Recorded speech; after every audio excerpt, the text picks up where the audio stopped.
All right, so first thing I want to start with today was the news from Friday that what we feared was going to happen happened.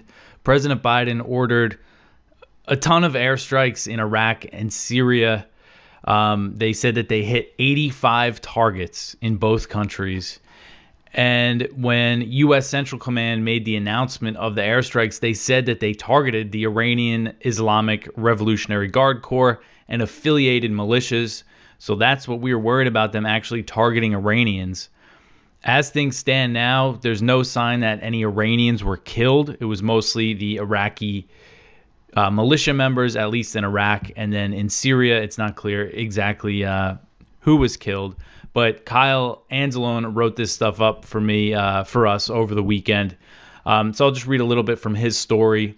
It says a massive U.S. bombing campaign struck scores of targets in Iraq and Syria with over 100 bombs, leaving about 40 people dead, including civilians.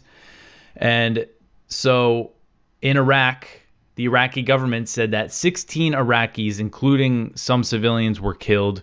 Although the following day, the PMF, which is the Popular Mobilization Forces, they're the militias that are actually part of the Iraqi security forces. They said that 16 of their members were killed.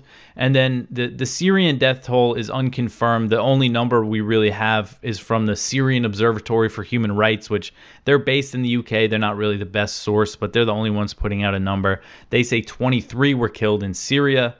The Syrian Defense Ministry said that members of their military, the Syrian military, were killed, as well as some civilians, but they didn't put out a number. So far, I've not seen Iran say that any of their guys were killed. So, we'll see how this escalates. And this was mostly in eastern Syria and western Iraq that these strikes were launched.